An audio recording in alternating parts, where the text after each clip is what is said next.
and that I'm sure we'll be talking about over the next several weeks as we head into the end of 2020 and as we brace for a better 2021. As we wait for City Council, not sure, we don't see them yet, and we also anticipate a long session of City Council today. That's typically the case with these end of the year Philadelphia City Council sessions. So we do anticipate a long session today. We could go over our normal time that is allotted for this Thursday edition of Reality Check, this Thursday edition of City Council Live. So just brace for that.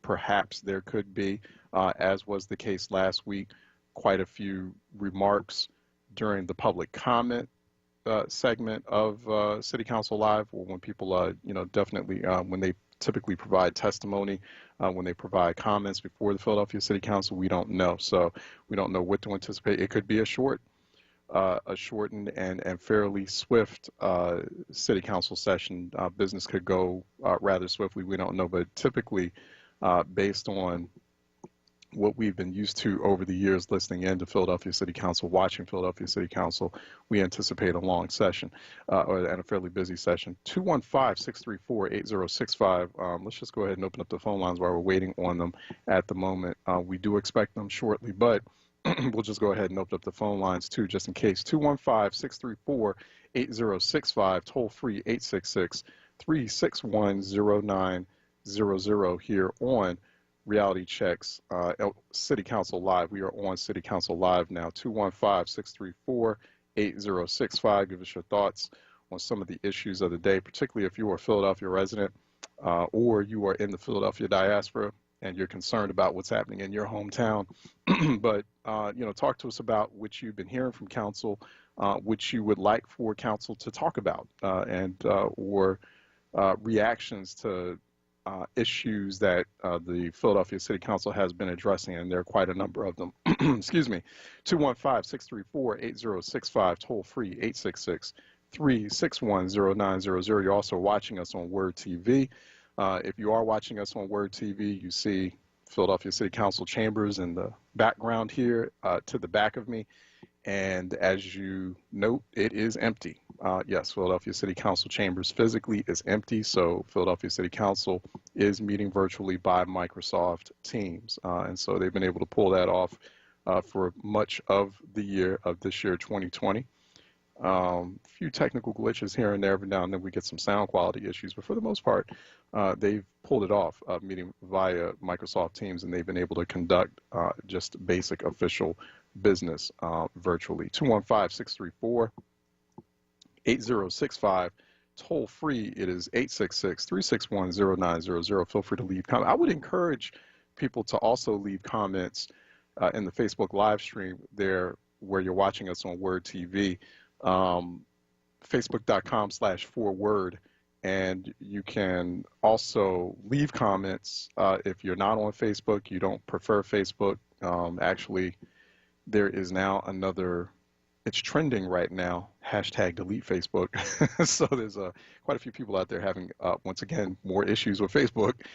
So including lawmakers and states attorney general. It's about 48 states attorney general are right now suing Facebook, trying to break it up. So that's some news from yesterday. But anyway, if you'd like to leave comments while you're watching us on Facebook Live, watching WURD TV on Facebook Live, feel free to do so. You can do that at facebook.com/4word. You can also do that at youtube.com/onWURD. You can watch us at youtube.com/onWURD if you prefer that vehicle as well. We're still waiting on the Philadelphia City Council. Let me go to Leon out of Center City, who's calling in for a reality check while we wait on City Council Live. Mr. Leon, how are you doing? Good morning. Okay, how you doing, my friend?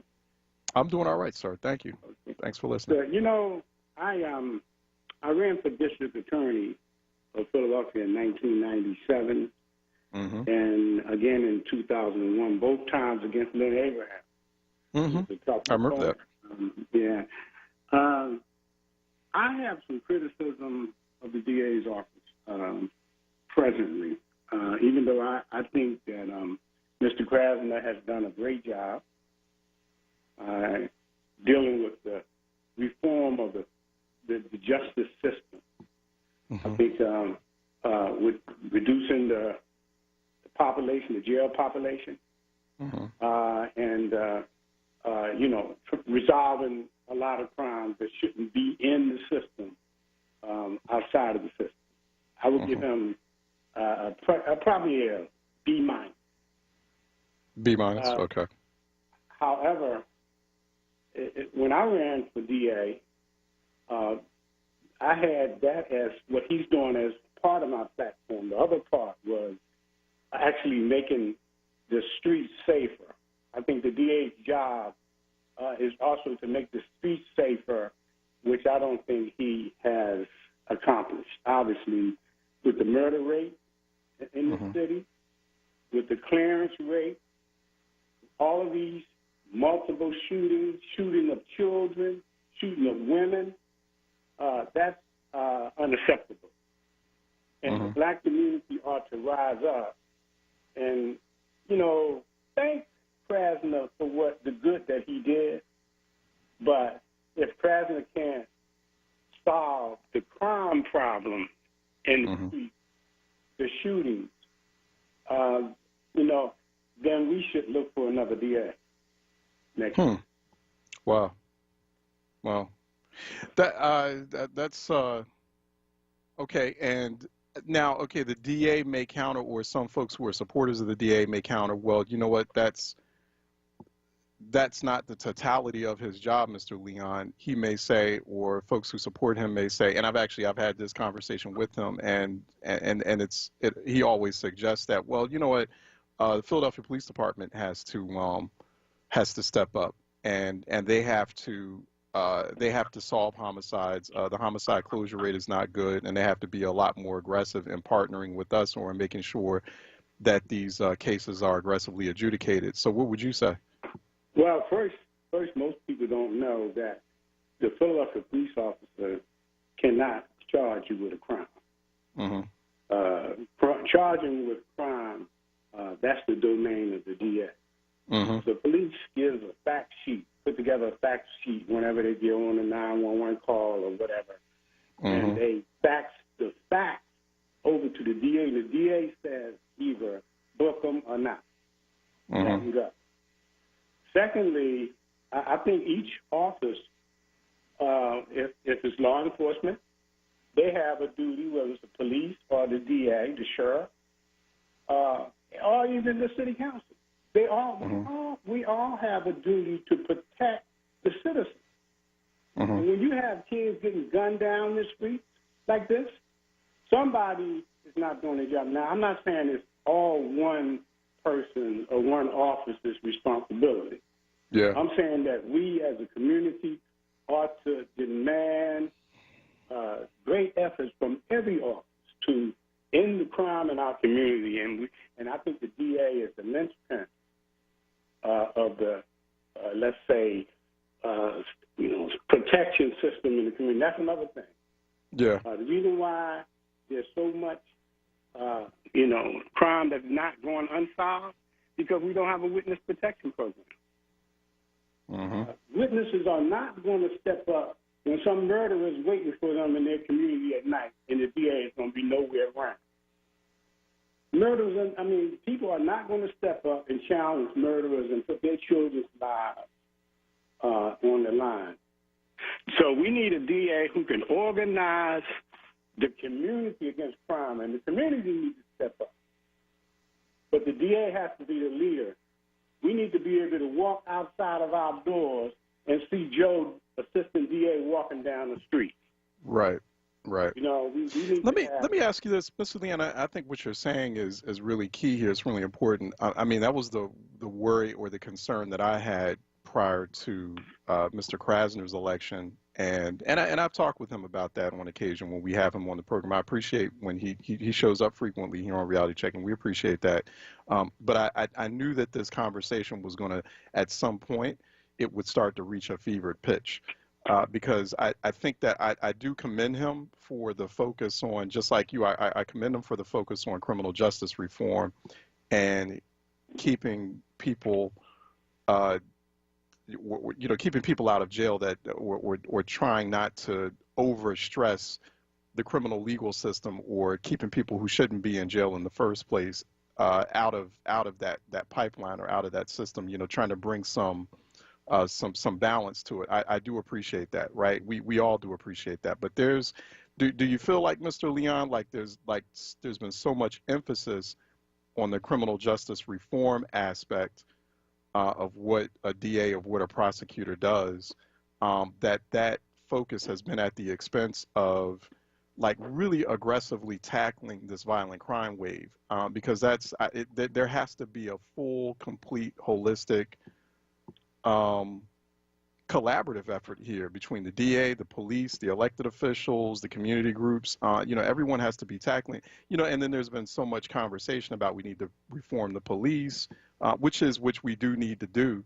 But I feel like that there is a balance that has to be struck there, and I don't feel like folks have found that balance just yet.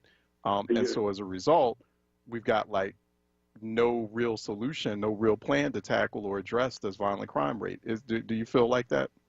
You're absolutely right. We have focused so much on the lack of due process that we receive from this system. And due process is the term in law that means fundamental fairness. The first part of that is you have a right to notice of any action against you.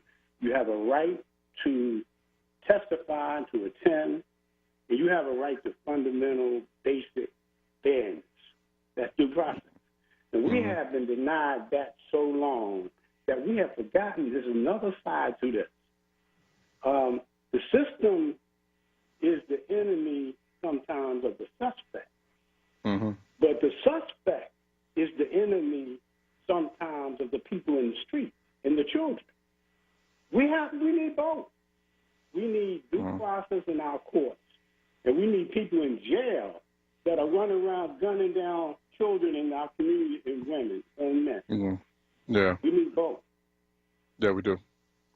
Yeah, we absolutely do. Now, Mr. Leon, I appreciate those thoughts. And, when I look at the current, this is data that the city's DA office or the Philadelphia District Attorney's Office releases. Go to data.philadao.com. That's data. Go to this website, data.philadao.com, and that's the public data dashboard that the Philadelphia DA's office releases, that they make public to show where case outcomes are right now. But the number of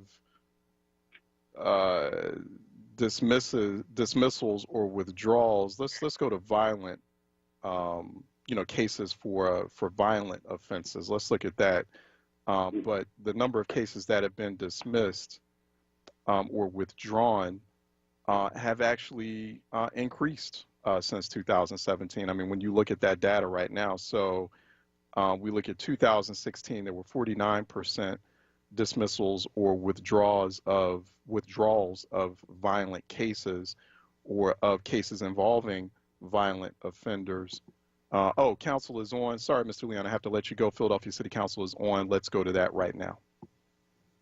Due to the current public health emergency, City Council is currently meeting remotely. We are using Microsoft Teams to make this remote meeting possible. Instructions for how the public may view the meeting and offer public comment are included in the stated meeting notice that was published in the Daily News, Enquirer, Legal Intelligencer prior to the meeting, and can also be found on phlcouncil.com. I now note that the hour has come. Clerk will please call the roll to take attendance. Members that are in attendance, please indicate that you are present or some other word. Also, to ensure that your image is displayed on the screen. Mr. Decker, please call the roll.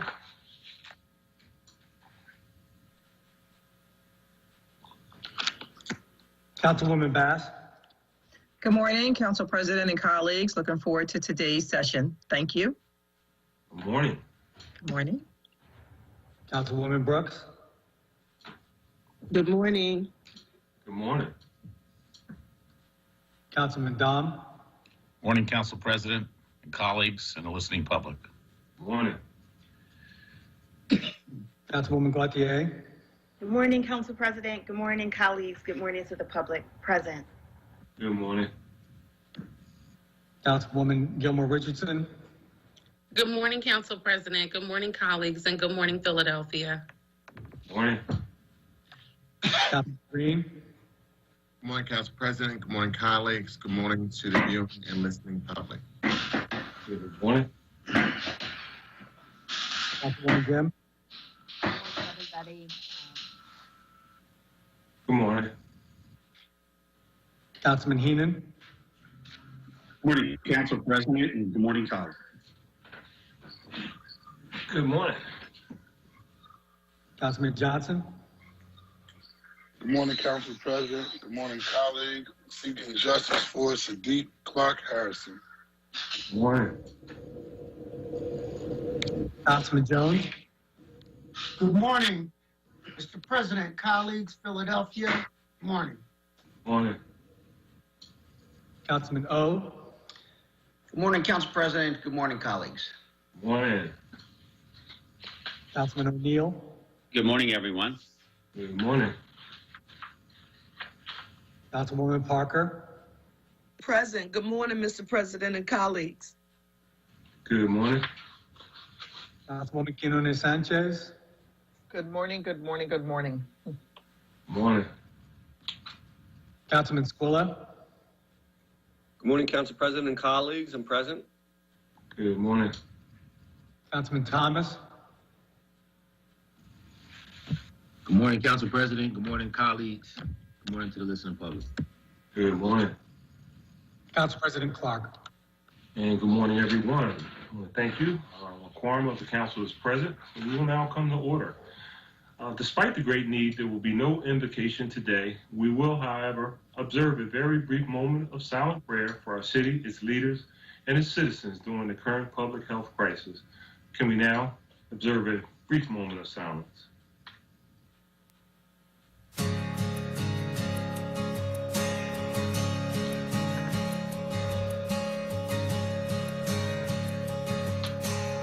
Thank you. Thank you all very much. Our next order of business is the approval of the journal of the meeting of Thursday, December 3rd, 2020. And the chair recognizes Councilman Squilla. Thank you, Mr. President. I move that the journal of the meeting of Thursday, December 3rd, 2020 be approved. Second. Thank you. It has been moved and properly seconded that the journal of the meeting of Thursday, December 3rd, 2020 stand approved. All in favor indicate by saying aye. Aye. Aye. Aye. Those opposed, the ayes have it, and our journal is approved. The next order of business is request for leave of absence, and the chair recognizes Councilwoman Parker. Thank you, Mr. President. On behalf of the members of council, there are no requests for leaves of absence today. Thank you. Chair thanks the Councilwoman. And our next order of business is communications, and I'll ask Mr. Decker to please read the messages from the mayor and any other communications that he may have in his possession. From the mayor to the president and members of the council of the city of Philadelphia, pursuant to sections 4604 and 2307 of the Home Rule Charter, I am today transmitting to the council the recommendation of the City Planning Commission on the following bills. Bill numbers 200571, 200575, 200576, 200577, 200578, 200592, 200595, 200596, 200598, 200601, 200602, 200604, 200613, 200622, 200623, 200628, 200576, 200613, 200626, 200656, 200661, and 200677. And I am pleased to advise you that on December 9, 2020, I signed the following bill, which was passed by council at its session on December 3, 2020, bill number 200574A. And I am submitting herewith for the consideration of your honorable body a resolution appointing James Arrows Jr. to the position of Chief Assessment Officer of the Office of Property Assessment, and a resolution confirming the appointment of Diana P. Cortez, Esquire, as the city solicitor, all under certain terms and conditions. Thank you very much, Mr. Decker. And our next order of business is the introduction of bills and resolutions. By way of a reminder, we're asking that all resolutions, including privileged resolutions, be placed on the final passes calendar for the next session of council, unless they are being referred to committee. In our current remote environment, this procedure will provide an appropriate opportunity for public comment. So I want to thank you in advance for your cooperation. Mr. Decker, can you please read the title of the legislation that's being offered today by the members? Councilwoman Parker offers on behalf of Council President Clark 4 resolutions entitled a resolution appointing James Hours Jr. to the position of Chief Assessment Officer of the Office of Property Assessment. That will be referred to committee. And a resolution confirming the appointment of Diana P. Cortez Esquire as the city solicitor. It will also be referred to committee. And a resolution honoring the life and legacy of Joey Temple.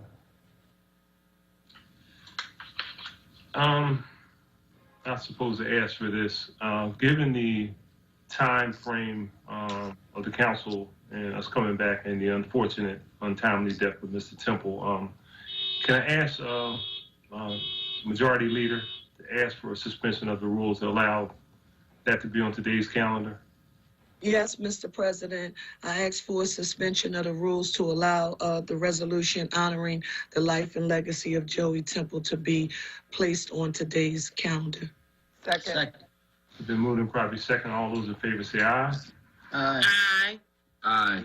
Aye. Those opposed, ayes have it. That will be on today's calendar. And a resolution recognizing, honoring, and celebrating the extraordinary career of W. Wilson Good Jr., distinguished four-term member of Philadelphia City Council from 2000 to 2016. And seeing that, I don't know if everybody's familiar, that our good friend and colleague will be retiring.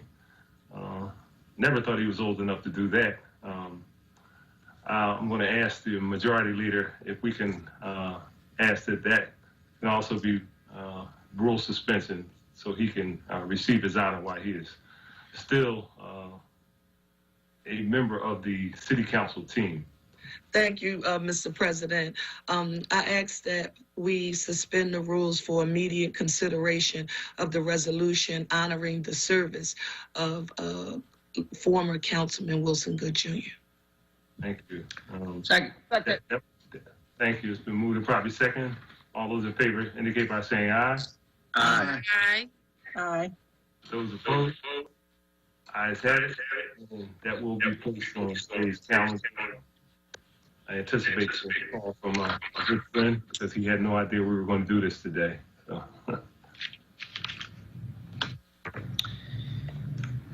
Councilman Jones offers 4 resolutions entitled a resolution congratulating and honoring Joseph A. Lucatus Sr. on the occasion of his retirement from the Philadelphia Police Department after 24 years of dedicated service to the residents of Philadelphia. That will be on next council session's calendar. And a resolution celebrating the 50th birthday of PBS. Thank you. That will be on next council session's calendar. And a resolution recognizing and honoring Rue Landau for her incredibly impactful work as Executive Director of both the Philadelphia Commission on Human Relations and Fair Housing Commission, and congratulating her on her new career in academia as the Beck Professor at Temple University Beasley School of Law. The chair recognizes Councilman Jones. Thank you, Mr. President. I move for a rule suspension so that this resolution can be considered today. Second. It's been moved and properly second. All those in favor indicate by saying aye. Aye. Aye. Aye. Those opposed, ayes have it. That will be on today's calendar. And a resolution recognizing and honoring the West Philly Panthers for their success in competing in the 2020 American Youth Football National Championship in Kissimmee, Florida. Excuse me, Mr. President. Oh, you? Yes. Excuse me. Councilman Jones. That's supposed to be introduced by Member Thomas. He is the youth athletic person in council now. So I don't know how we do that. Kind of already started the process. Okay. And I just want to recognize he is All right. youth sports person. You understand? He is the youth and he is the athlete. So He is the Council President, I have him down as a co-introducer with Councilman Jones. okay. All right. Okay. Let the record reflect that. That will be on the next session of council's calendar.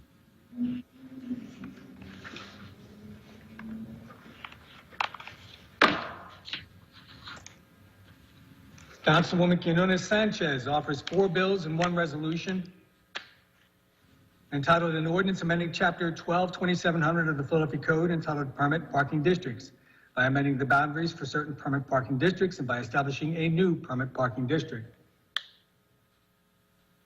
And an ordinance amending Section 122705 of the Philadelphia Code entitled Issuance of Resident Parking Permits to address the rules regarding issuance of resident parking permits. And an ordinance amending Section 122705 of the Philadelphia Code entitled Issuance of Resident Parking Permits to address the cost of resident parking permits for certain low-income individuals.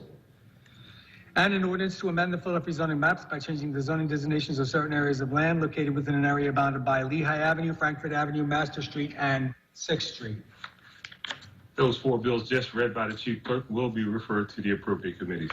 And a resolution calling upon the United States Congress, including members of its Pennsylvania delegation, to support the passage of House Resolution 8113, which recognizes the inherent authority of the people of Puerto Rico to call for a constitutional assembly on status. And that will be on the next session's calendar.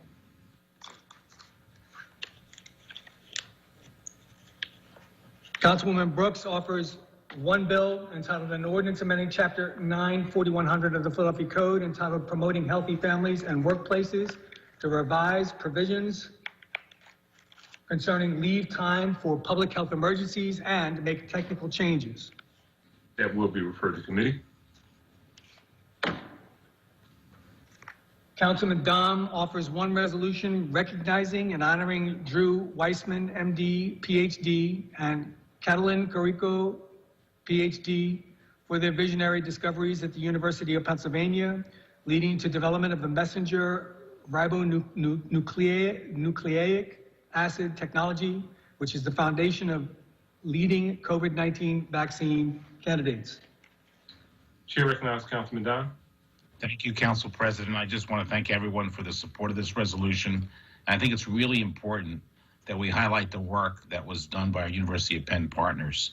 Because of their persistence in research and what they have done, we're months away from a vaccine. It's the work of University of Penn that is allowing all these other pharmaceutical companies to come up with this vaccine. It's pretty amazing that Penn has done this, and we should be really proud of that. So we're part of the whole, getting this vaccine done because of Penn. So I just wanted to recognize them. And thank you, Council President. Thank you, Councilman. That will be on next session's calendar. Councilman Thomas offers 1 resolution honoring and congratulating the Academy at Palumbo boys volleyball team on their successful 2019 season and an overall 15-6 record in the Philadelphia Public League. Thank you. Next session's calendar. Councilman Squilla offers 2 resolutions entitled a resolution honoring the life and legacy of Philadelphia Police Captain Frank Melillo. Next session's calendar. And a resolution recognizing Monday, December 14 to Friday, December 18 as PHL Connect Ed Week. And that will be on next session's calendar. Council President?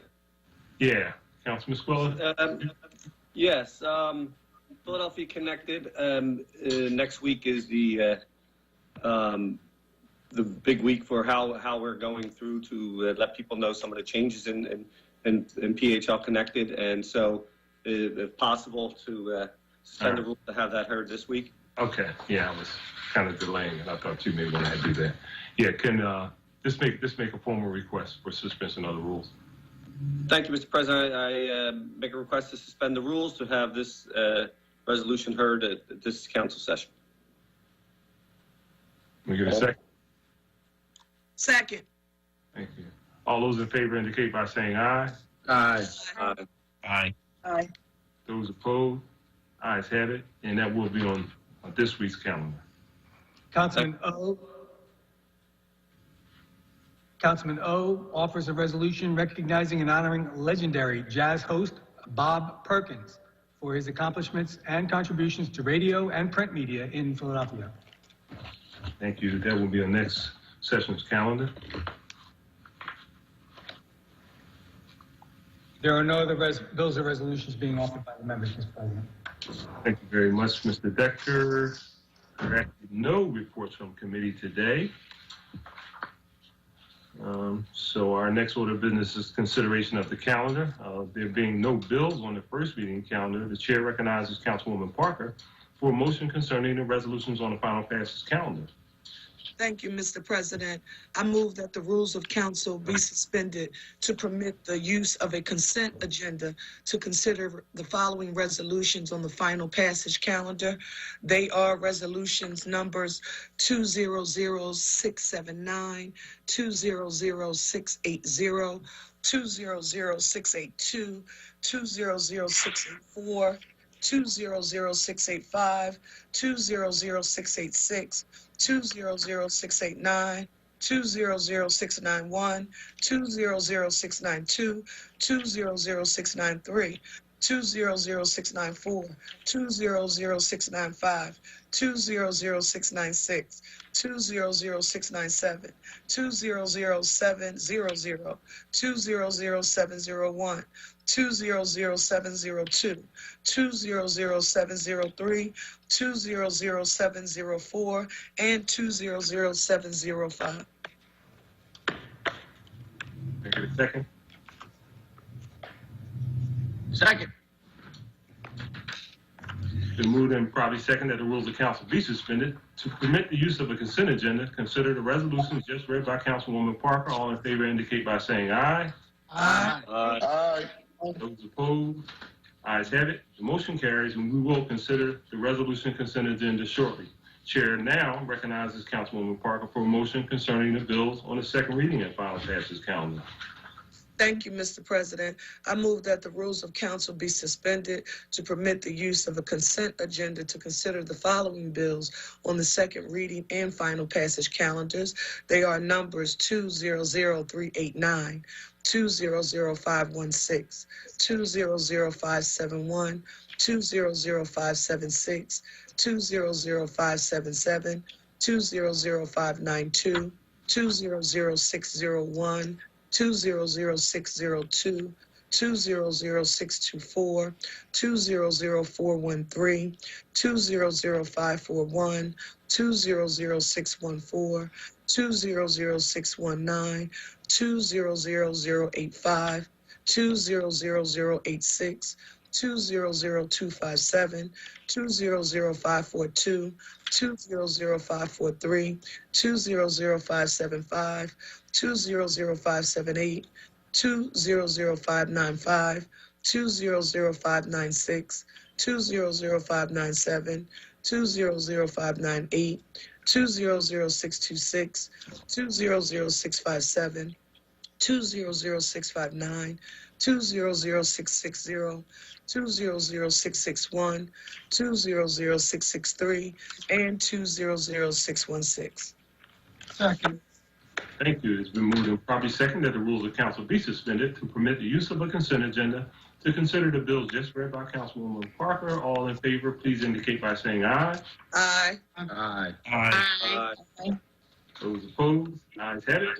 Motion carries, and we will consider the consent agenda shortly. The chair again recognizes Councilwoman Parker for the purpose of calling up bills and resolutions on the regular second reading and final passage calendar. Thank you, Mr. President. In addition to the resolutions and bills being considered on the consent agendas, the following resolutions and bills are being called up from the second reading and final passage calendars today.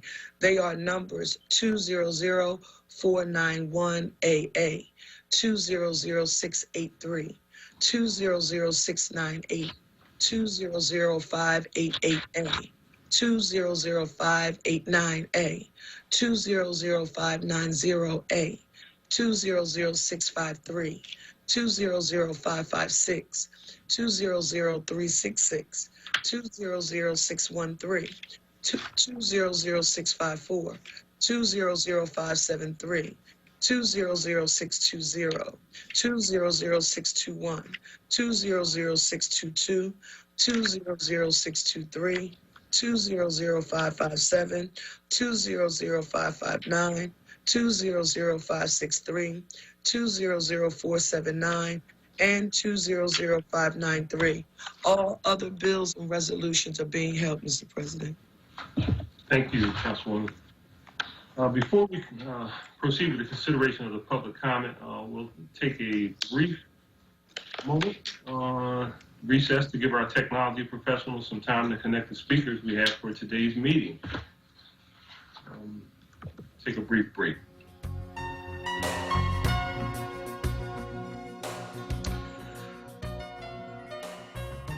All right, we're here on City Council Live. Just taking a brief moment, a brief break as council gears up for public comment, waiting on the public comment period, waiting to see who is going to talk about what residents out there or concerned members of the public, what bills or what policy issues that the council is currently addressing that they're interested in, that they will be commenting on. That is one of the more dramatic moments or dramatic sections of our City Council Live broadcast, get a sense of who the advocates are, who the lobbyists are, and also gives you all a moment to hear one another and how you're addressing those issues. What is the level of advocacy around a particular issue? That is that public comment period. So as we wait, not sure how long that will take. Typically it takes around 5 or 10 minutes.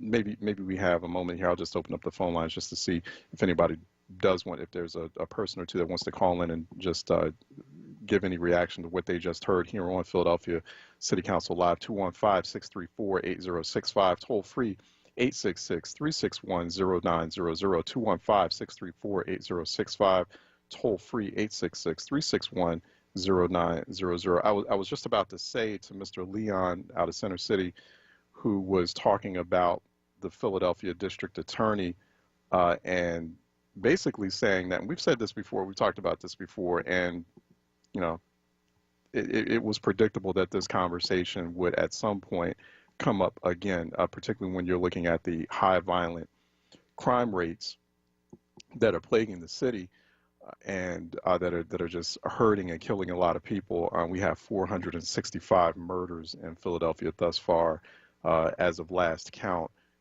here in the year 2020. 465 murders in Philadelphia. That's 39% above. That level has stayed pretty much consistent. 39%, the violent crime rate, the homicide rate, 39% above where it was the same time last year. The same time last year, we had 334 murders. So, we're still kind of on our way, well on our way to 500 murders in Philadelphia, 500 plus. The murder rates do tend to, just historically, the murder rates or homicide rates and also suicide rates as well do tend to increase during the holiday season, unfortunately, tragically so. So, we haven't seen any cool down of violence in the city of Philadelphia just yet. So that's what we have thus far. I was about to say to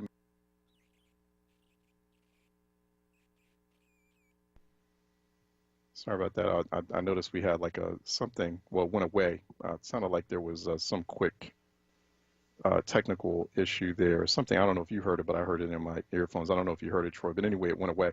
I was just telling Mr. Leon before we went into Philadelphia City Council I'm also telling the public here, the listening public, when you get a moment, go to the Philadelphia District Attorney's public data dashboard. They're showing you case outcomes based on all offenses, also violent property, drugs, firearms crimes, how these cases are being prosecuted, how they're being adjudicated. So when you go there now, you look at the dashboard for violent crimes, and so we've seen an increase in the number of dismissals of violent crime cases, dismissals or withdrawals. So In 2016, you had 49% violent crime dismissals or violent crime case dismissals. In 2017, that increased to 52%. And then, you see Philadelphia District Attorney, the current Philadelphia DA, Larry Krasner, he gets settled in. And so in 2018, the dismissals go up to 54%. Then that's in 2018. Then in 2019, they increased to 61%. And then in 2020, they're now at 70% dismissals. Okay, we got that public comment period at City Council has now returned. Let's go ahead and tune into that. In order to testify, you must call 215-686-3406 by 5 p.m. the day before the session to sign up for public comment. When you call, we will take your name, phone number, the number of the legislative item you are commenting on, and whether you are in support or against the legislation, and add you to the list. We will then telephone each person on the list during the council session and invite them to our remote meeting. Under ideal circumstances, we would have about 3 minutes to speak, but today we must have a time limit that is 2 minutes. We have a significant number of individuals testifying, so in order to ensure that everybody has a chance to testify, we're going to do 2 minutes.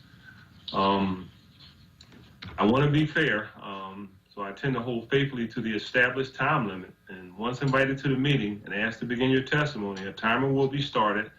We will monitor your remaining time throughout your testimony.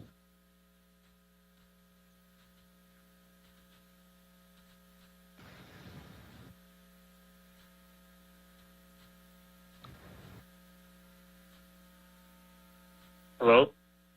So I also reserve the right to limit the number of speakers where repetitious comments are being made on the same matter, and to limit the scope of the testimony to only certain items on the agenda during this emergency, which could affect callbacks for the public comment at the meeting.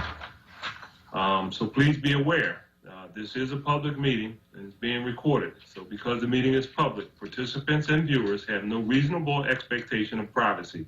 So by continuing to be in the meeting, you are consenting to being recorded. I will now ask the Chief Clerk to please read the name of our first speaker. Queen Judith Robinson. Good morning. Chief Clerk, she's not on the line. She's not on the line. Next name? Calvin Williams. He also did not answer. Benjamin Shee. Can you hear me? Good morning. State your name for the record and proceed with your testimony. Okay, yes, my name is Benjamin Shee, last name S-H-E. I'm speaking against Bill 200613 about the Strawberry Mansion Neighborhood Conservation Overlay. A few days ago, there was another Planning Commission meeting giving more details on proposed NCO in Strawberry Mansion, with some more technical details on the applicability and regulations on development it can entail. I've been watching the process very closely, and while we sympathize with the wish for more community control in a historically underserved community, we have big reservations on what the precedents that could come out of this overlay mean when it's applied to more affluent neighborhoods across the city. Specifically, the criteria for the NCO itself is not sound, in my opinion, because the number of parcels it applies to goes far, far beyond the stipulated 25 block limits in NCOs. And the criteria for being architecturally consistent across the whole neighborhood does not apply here because of the huge variance in porches. Some row houses with and without porches. In our opinion, also, the public outreach process for this NCO was rushed and compressed due to the pandemic. This was an admission from planning staff itself, and in total, it does feel like a step backwards from the comprehensive Philadelphia 2035 planning process done in 2012 to 2018. And this will only entail more bespoke neighborhood regulation that does marginalize COA goals and could lead towards more contentious development processes. So I urge council to really reconsider the merits of this bill and to further revise it as necessary between planning and the neighborhood as well. Thank you very much. Thank you for your testimony.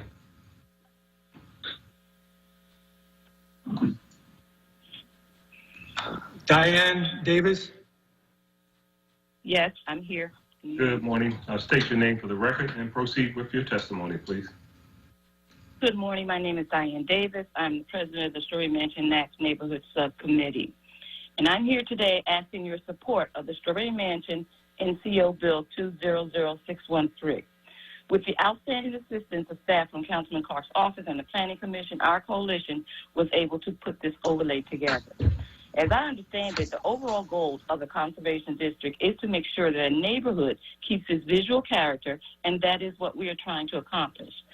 In just about every neighborhood, people have a sense of civic pride and all agree that there's something distinctive about where they live, and their community's older buildings and parks help to define the neighborhood. Strawberry Mansion is one of those neighborhoods. Only a few buildings have lost the integrity of Strawberry Mansion. Therefore, maintaining sightlines and building heights will help preserve the architectural heritage and continuity in the neighborhood. We wanted to preserve the overall character when rehabbing old structures and building new ones. Recently, we have been inundated with developers coming into the neighborhood, putting up structures because they have the by right privilege. They put up buildings that don't align with the visual character of the neighborhood. They also don't find it necessary to inform the community of their plans. Therefore, members of City Council, there's an urgent need for this overlay. I have lived in Strawberry Mansion for over 65 years, and by right, I should have a say in what happens in my neighborhood and not allow developers to come in and tell us what we need. No one knows the need better than those who live in the neighborhood. I'm not against development, but development seems to be set against me. I'm asking this council to listen to the testimonies given today in support of this bill. Hear what we have to say. Hear what we're saying to you. Hear what we're attempting to do for our neighborhood. We are Strawberry Mansion strong, and we don't intend to leave. So, again, I ask you to support our efforts by supporting Overlay Bill 200613. Thank you again. I'm Diane Davis. Thank you for your time. Thank you for your testimony. Sherry Brown? Chief Clerk, Sherry Brown is not on the line. However, Queen Judith Robinson is. Queen Judith Robinson, you're the next speaker.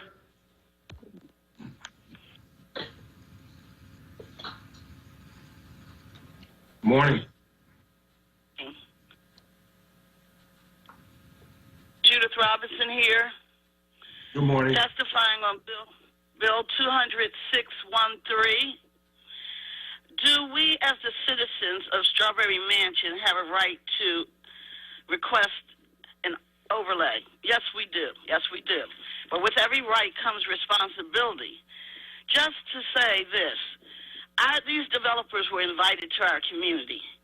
NTI, the demolition program, brought them into the community via a demolition derby and made Strawberry Mansion a prototype area.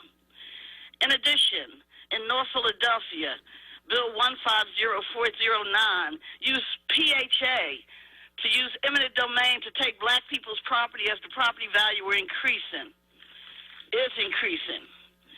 Allowing PHA, that was a big blow to take equity out of the community. Now we're asking for investors to come under an overlay, and that's a good thing. But without any government stopgap measures or any stipulations, investors were invited into the community. So we wonder how we got here. We got here through a governmental process, giving land to developers, inviting them in, letting them know that we're open for business. I look at Fairmount Park down, the reclamation area. Now I understand what that meant in the NTI. So yes, we deserve to have an overlay. We must have community participation, people in the room that can give this bill some real direction. Thank you so much for the time. Thank you for your testimony. Walt Barrett. Good morning. Good morning. My name is Walter Barrett, and I'm calling in from Georgia, where I'm knocking on doors with my fellow union members to make sure we turn the Senate blue. But I'm here today to speak to you about the Black Work Matters Economic Recovery Act. I've spent more than 20 years as a cook in the hospitality industry, and for the last 5 years at the Sheraton downtown Philadelphia. I was laid off from my job on March 9th, and ever since then, I have been struggling with uncertainty of what comes next. I landed the Sheraton, and I planned on retiring there. I need to hold on to this job for a little while longer so that I can get the full benefits from my pension. I know that the economic impact of the pandemic has been hard on everyone, but for people with so many years in, it has been really brutal. I have 7 grandchildren, 1 great-grandchild. They have always looked to me for direction and guidance. It has been really emotionally challenging to have to depend on them for financial help. I didn't get my first unemployment check until June. It has been really hard. My savings have been depleted, and that's a scary thing. I raised my kids to be independent, and the last thing I want to do is be a burden on them. Knowing that I would have a job when this pandemic ends would be a game changer for me financially. It would help me save some security and feel like I could retire securely and help my family the way I've always have. But it's more than just financial. It's all about the relationship you foster over the decades of working in this industry. The friends you make, the contributions you make to the city. I want to spend my last working days with coworkers who have worked so hard, going through so much. I'm really proud to be a part of this fight because I know it gives my grandkids hope to see their grandfather working to help make our world better. But it's hard to keep going on in times like this. We need our elected officials like you all to give us the hope. So I urge you to pass the Economic Recovery Act so that me and my coworkers can rest easy, knowing that when this is all done, we will have a job to go back to. And I just want to say that good things do happen in Philadelphia, but it starts with our leaders. Thank you for your time. Thank you so much for your testimony. Before we go to the next person, the chair, I'd like to recognize Councilman Squilla. Thank you, Mr. President. I do have to run to some personal matter. I'd like to be reported aye on all bills and resolution moving forward. I plan to get back before the end of the session. Thank you. Thank you, Councilman. Leave shall be granted. Proceed, Mr. Decker. Roslyn Witchnich. Good morning. Good morning. Good morning. My name is Roslyn Witchenick, and I'm the president of Unite Here, Local 274, Philadelphia's Hospitality and Food Service Workers Union. I'm thrilled to be here today with many members of our union who are watching online to testify in full support of bills number 200557, 200563, and 200559. This legislation, in a sense, is very simple. It's just ensuring that hospitality workers in our city will be able to return to their jobs when those jobs return. But that protection and that promise is historic and it's essential. We are deeply thankful to the sponsors of this legislation, Council Members Gim, Johnson, and Thomas. Thank you to all the co-sponsors of the legislation, and thank you to all the members of the Long Government Committee who voted it unanimously out of committee. There are certainly many employers who have and will do the right thing by making sure their employees are offered their jobs back when business resumes. Unfortunately, there are some who will not. This legislation protects our industry's workers from any unscrupulous employers who might dare to use this pandemic to further their financial interest. And it protects against those who would do so at the expense of long-term employees who are overwhelmingly Black and overwhelmingly female. We are proud to have been part of City Council's collaborative process with stakeholders to craft legislation that addresses the industry's concerns while protecting workers in Bill number 200557. We are also proud to stand with you today to expand existing protections in the Philadelphia Code through bills number 200563 and 200559. Your support for these bills today is a victory for worker justice, racial justice, gender justice in Philadelphia. We thank you and urge you to vote in favor of these 3 bills, the Black Workers Matter Economic Recovery Package. Thank you. Thank you for your testimony. Next speaker is Charles Patton.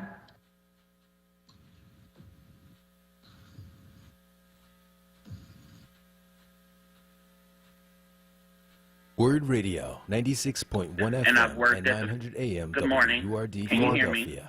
Just state your name for the record and proceed with your testimony, please. All right. My name is Charles Patton. I am a cook, and I've worked at the Philadelphia International Airport for 7 years. I'm testifying in support of bills 200577, 200559, and 200563. Together, we call this the Black Workers Matter Economic Recovery Package. I organized my union at my job to better my life and better the working conditions of my coworkers. I, like so many others, was laid off last March because of the pandemic.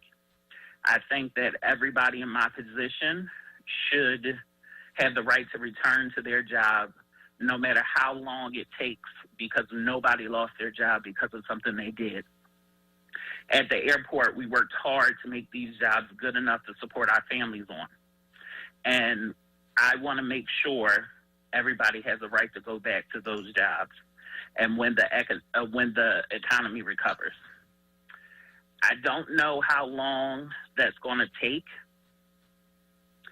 When my company first offered a voluntary recall, I was unable to take it because I care for my elderly mother who suffers from diabetes and diabetic neuropathy, which makes her a fall risk. She also has fibromyalgia, which is aggravated when she falls. It has been harder to line up help from home health care providers because of the pandemic, making it even more difficult to figure out everything. At the beginning of the month, at the beginning of November, I did decide that I was ready to go back to work and was asked to be put back on the schedule. I was planned to return, but my company decided it wasn't profitable enough for me to come back to work yet. And now with indoor dining ban in effect, again, I don't know when I'll get back to work. I have a union job with recall rights and an employer who's working with us. I can't imagine what workers who don't have some of the basic protections that I have are going through right now. So I urge you to pass the Black Work Matters Economic Recovery Package. These 3 bills are critical to ensure the financial security of hospitality workers across the city.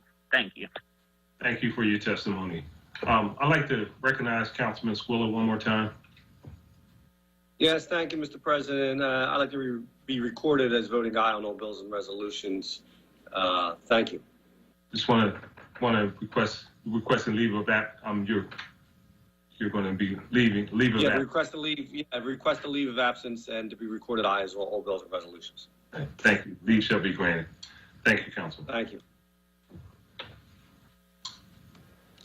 The next speaker is Reverend Greg Holston.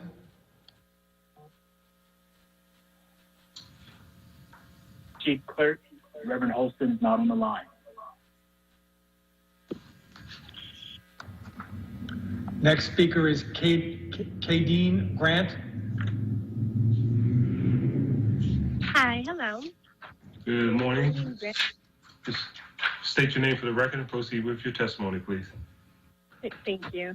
My name is Kadeen Grant. I am a member of the Women's Community Revitalization Project, a concerned citizen, a former Philadelphia School District teacher, and a former teacher with Philadelphia's Opportunity Network.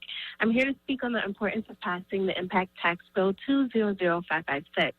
As a former teacher within the Opportunity Network, I faced many challenges teaching in an alternative high school. I was tasked with pulling out the potential from students who face many social and economic issues, including students who have been kicked out of multiple schools, students who wear ankle bracelets, and students that require health visits just to get them to come to school. One particular student shined above the rest. He showed up to school early, just 10 minutes after the teachers arrived. He ate the packaged breakfast and lunch with no complaints. Unlike his peers, he would stay in the student lounge to complete his assignments until the last school employee left. He was, to the average eye, a star student, but every teacher knows our job is to see the child, not just the student, and learn the why behind every behavior, good or bad. I learned this student arrived early every morning because he had to be out of the shelter early. He ate the school breakfast and lunch so he wouldn't have to take food out of the mouths of his siblings. He stayed late so he could finish assignments because he had to go to work every night to help his mom and 5 other siblings. They were trying to save up money to find a place to stay. You see, after his grandma died, They cannot afford to keep up repairs and pay the increased taxes on the house, even though the house is paid off. They struggle to find rent that they can afford. He said for now they were in shelter, but he promised his mom it will only be temporary because he would do whatever it takes to get them into a place of their own. He was supposed to graduate last June, but being in a shelter made it impossible for him to log into virtual school. I checked up on him a few months ago, and he was worried about his siblings not being able to physically attend school. He said virtual learning from home is impossible when you are homeless. This is just one story, but it reflects the reality of hundreds of students across Philadelphia. The many vulnerable Philadelphians need you to pass this bill. This bill will bring affordable housing, such as more affordable rental units. And I don't mean affordable according to HUD's flawed definition. They define affordable as earning more than $48,000 per year for a family of four. Nearly half of Philadelphians earn less than $48,000 a year.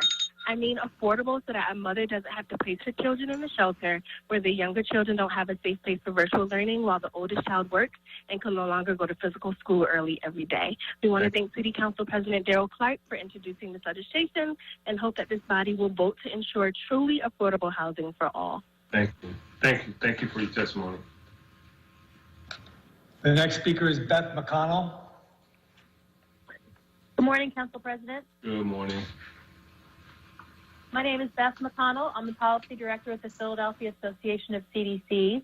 We urge Council to pass Bills 200556 and 200366 today as a legislative package to invest in affordable homes, community economic development, and job creation.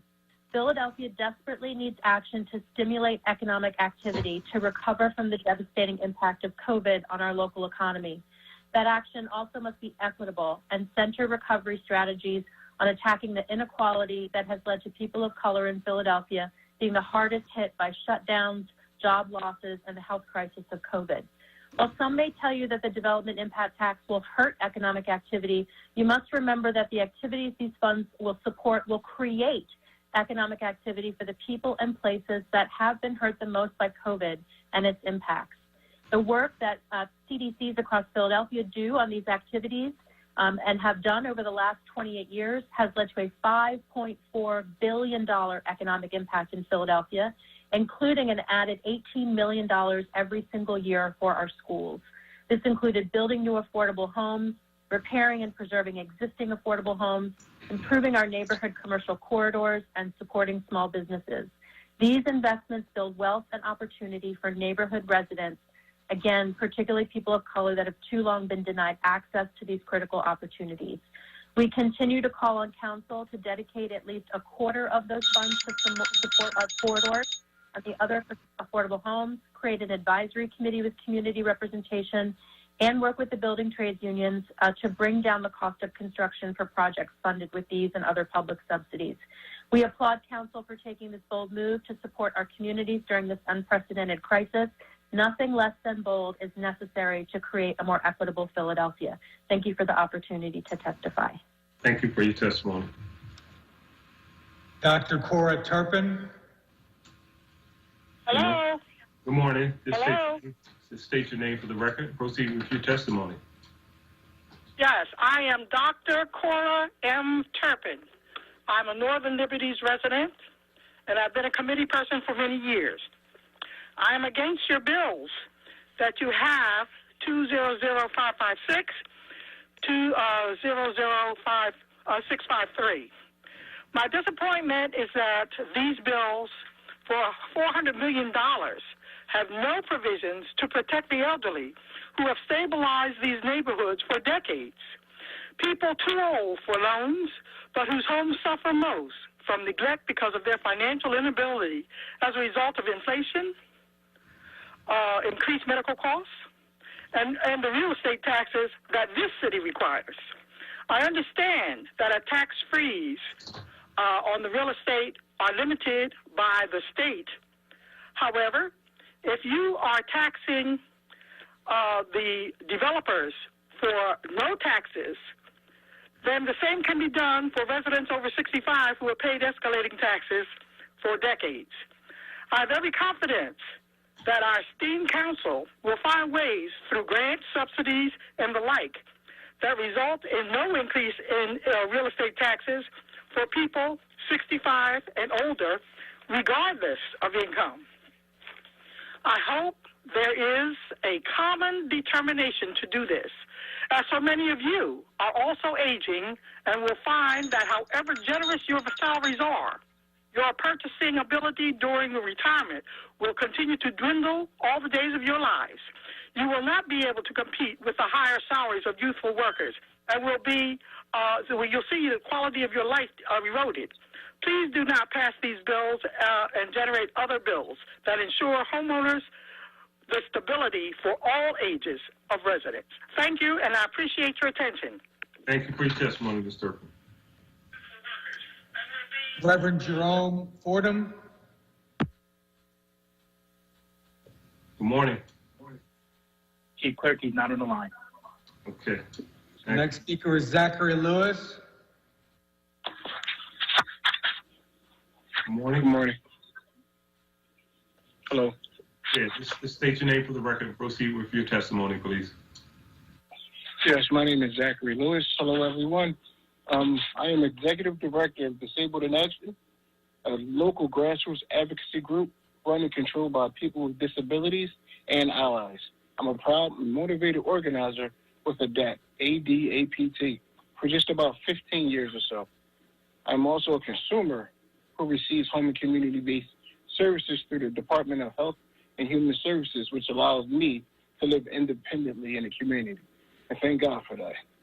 I know and understand that I just named a bunch of different titles, and I get it. I wear a lot of hats. However, as a person with a disability, I represent over 50+% of the population who are renters in Philadelphia. In addition to that statistic, I represent 16% of the disabled population here in Philadelphia. For me, and a lot of people who look like me, live on fixed incomes because of government assistance such as SNAP benefits, cash assistance, SSI, SSDI. That is anywhere between $738 and $1,200 a month. This equals to about $14,000 a year or less. Most of the disability community lives on 18% of the average median income, which is extremely low income. These various government-funded income streams are critical for people that look like me. Being a part of Philadelphia Coalition for Affordable Communities is something that I buy into. I believe the saying goes, there's strength in numbers. With this tremendous amount of support, together we have developed a strong Philadelphia Housing Trust Fund. I'm here to testify in favor for the Bill 200556. With this ordinance, it would allow for the Philadelphia Housing Trust Fund to receive a 1% tax on all construction in Philadelphia. I'm in favor of this tax because it allows for development without displacement throughout neighborhoods in Philadelphia. This means that for every new structure that is built or rehabilitated for the Philadelphia Housing Trust Fund will receive a 1% tax construction cost. This newly generated fund would allow for the Philadelphia Housing Trust Fund the ability for accessible, affordable, integrated housing. This is an option for renters and the sale of housing units in Philadelphia to Philadelphians who desire to become homeowners. The 1% construction tax would also fund people that are dying in nursing facilities.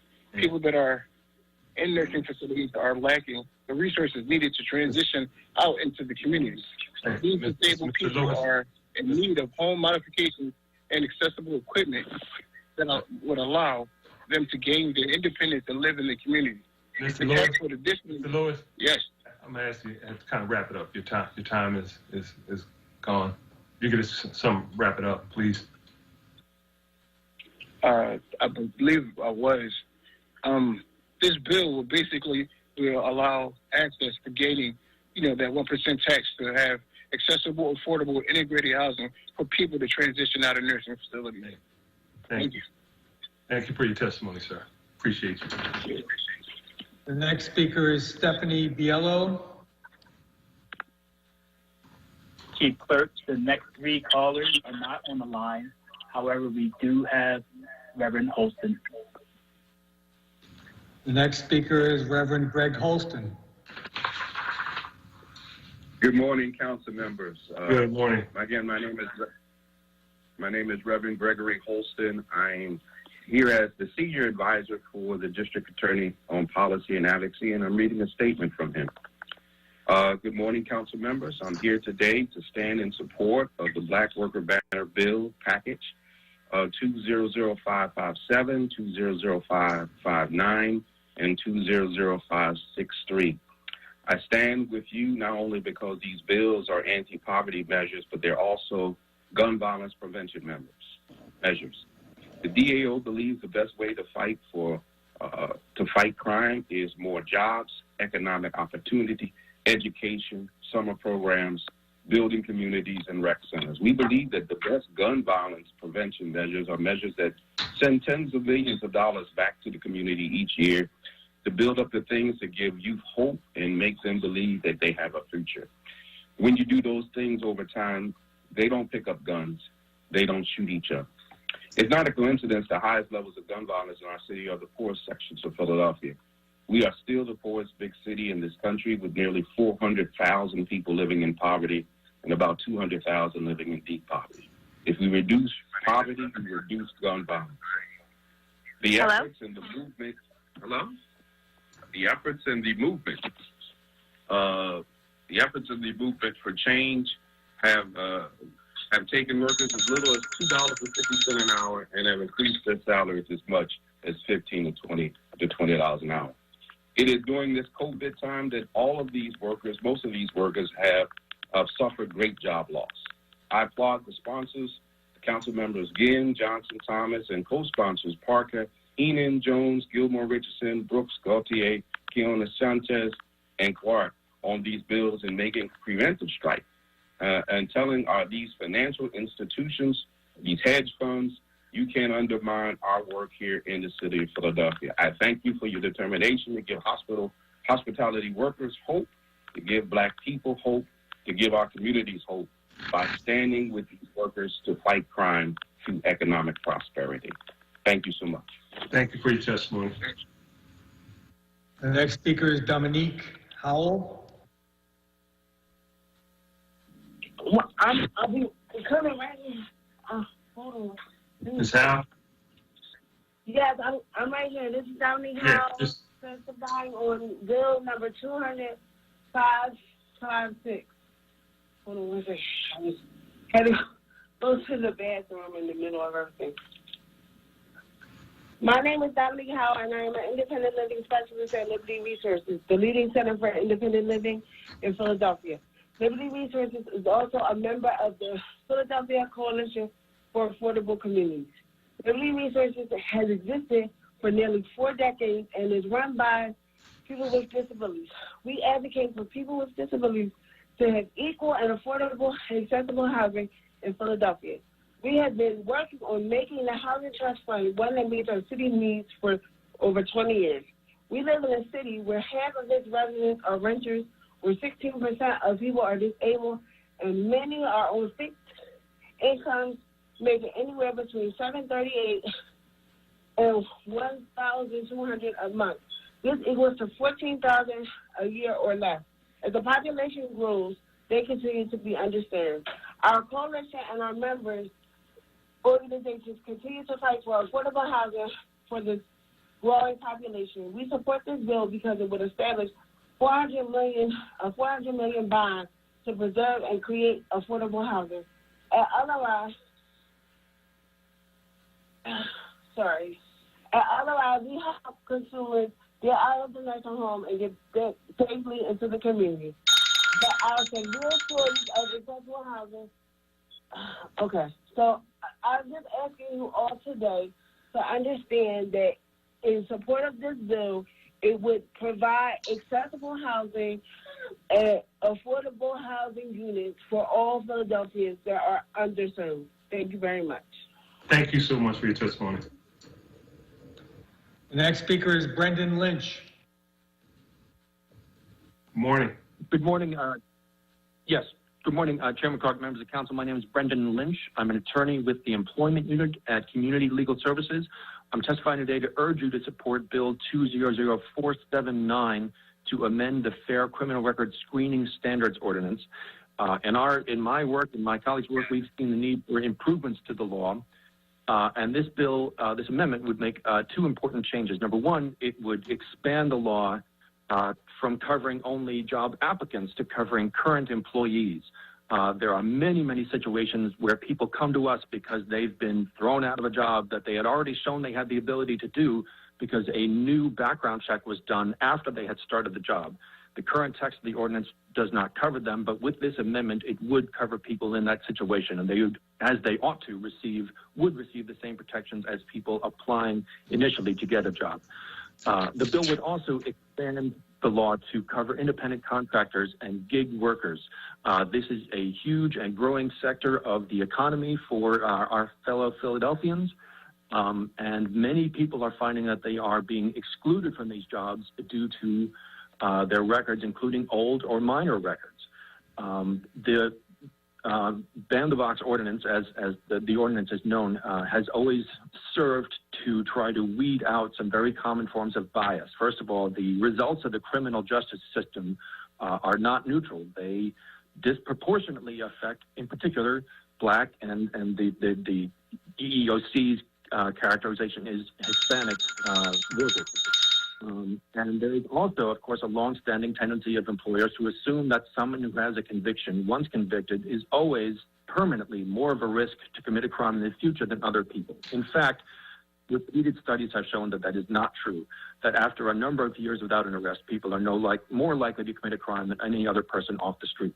And so this amendment will ensure that those biases are not used as excuses and reasons to exclude our fellow citizens, in particular citizens of color, from the ever-expanding array of gig economy jobs that so many of them are depending upon. Lastly, I just wanted to note that we have not heard in the 9 years that Ban the Box has been the law in Philadelphia, we haven't heard any reports of problems with the bill. If those people who have concerns about the bill were to come forward with evidence of problems, this amendment would be the third amendment in 9 years. There can be a fourth if necessary. If people come forward with actual evidence that it's causing problems, we certainly would not want to see any concerns about safety or employee suitability in Philadelphia. But we have not heard those problems, and our office is confident that we will not with these amendments, and so we urge City Council to adopt them. Thank you. Thank you. Thank you for your testimony. The next speaker is Rashawn Howard. Morning. Clerk, Rashawn Howard is, I'm not sure Rashawn Howard is on the line. I think Mr. Bennett is. The next speaker is Leonard Bennett.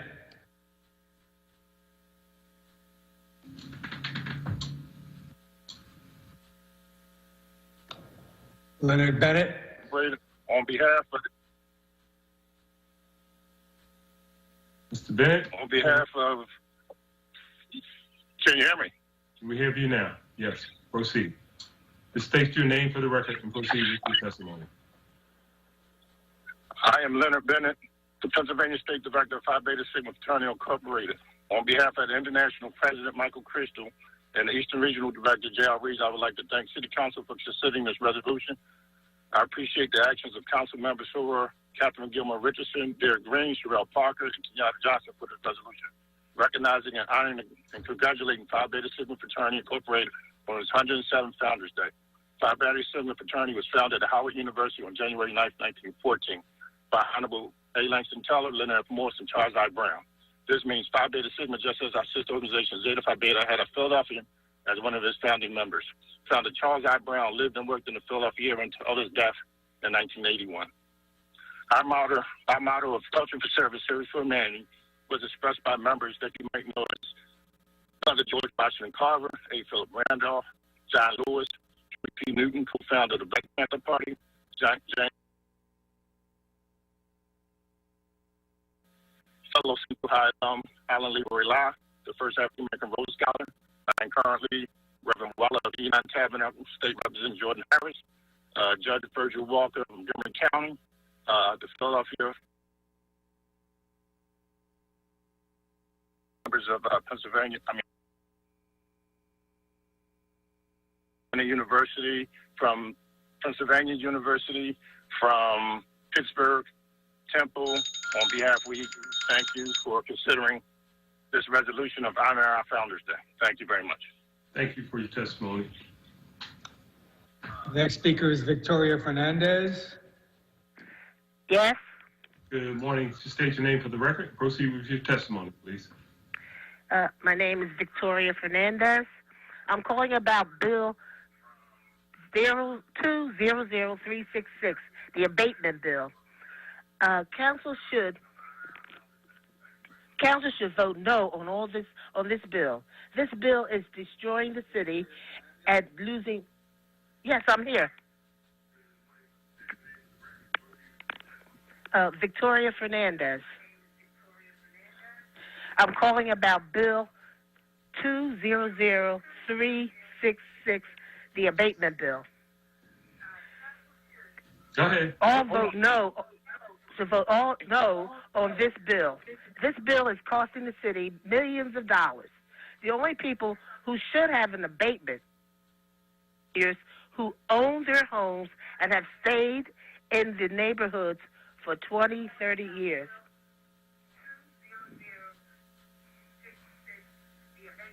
Okay. Is that it, ma'am? I'm here. No, we hear you. Yes. Is that all? Okay. Thank you. Thank you very much for your testimony. I haven't finished. So I'm waiting for you to conclude. Go ahead. The taxes for years. If you can afford to buy a home that costs $500,000 or more, you can pay your real estate taxes. The money collected for abatement can help two groups that this council seems to forget. One is the children who go to school, and two, seniors. Stop catering to the affluent and rich and cater to the people who vote you in office. Thank you. Thank you, ma'am. Thank you for your testimony. The next speaker is Madeline Shakumba. Morning.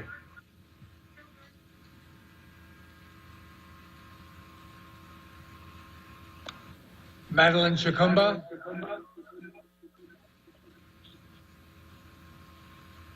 Hello?